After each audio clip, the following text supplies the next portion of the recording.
And now let's welcome on the program Professor Abhay Karandikar. He's the Secretary in the Department of Science and Technology. Thank you very much, sir, for being with us. So to what extent will ANRF help in identifying research topics and how collaborative is this approach going to be? So ANRF as you know, is one of the major recommendations of the National Education Policy. And one of the important goals of the ANRF is to stimulate the latent potential that exists in our universities and colleges and facilitate research at academic institutions and also assist in establishing the research infrastructure which will be conducive for scientific pursuits. So today we discussed many strategic interventions and programs that would be launched in the coming months as a part of the ANRF. One, to uplift the scientific ecosystem of our universities. Second, to do some mission mode research in some priority sectors. And third, to also focus on translational research. And the fifth, to focus on taking our some institutions to the global standards.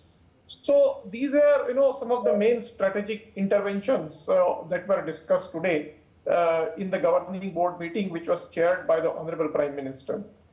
Right, Professor Karandikar. AI is already, playing a role in helping generate unique content for scholars. You did mention translational research. Is this a bane or is it a boon?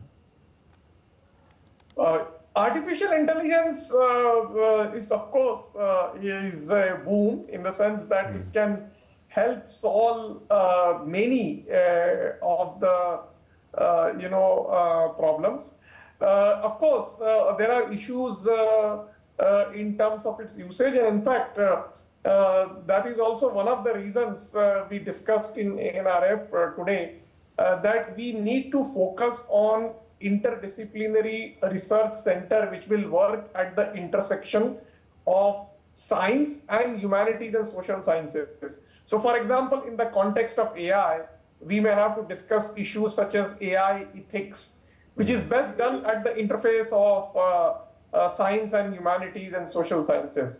Similarly, there are other aspects like quantitative social science or public health or energy policy or environmental policy, which require this interface with the humanities and social sciences.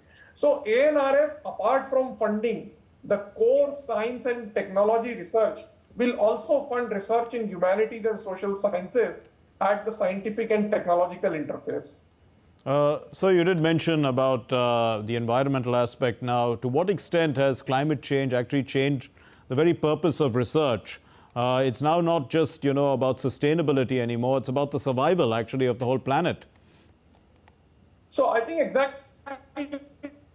So in fact, we identified several priority sectors today where the ANRF would fund mission mode research. And the climate change is actually one very big important area. And associated issues also related to climate change. For example, focus on, for example, e-mobility or electric vehicles. Yes. As you know, we have a commitment to achieve the net zero emission targets and also to reduce the carbon emissions. In this context, there are many research programs that could be launched as a part of that. Finally, Professor Karandikar, how willing are top universities, how willing are they to collaborate with the lower ranked ones? Because, there is some process where you want to have top universities collaborate with other universities. After all, rank does matter in the end, doesn't it? No. So I think we have both kinds of programs. One is where, the top tier universities can collaborate globally also and take their level to the global standards. But at the same time, we expect them to mentor our other universities and colleges to enhance the research culture there. So I think our universities, the top tier universities, have both roles to play. Okay, we leave it there. Thank you very much, Professor Abhay Karandikar, Secretary, Department of Science and Technology. Thank you for throwing light on the Anusandhan National Research Foundation. Thank you, sir.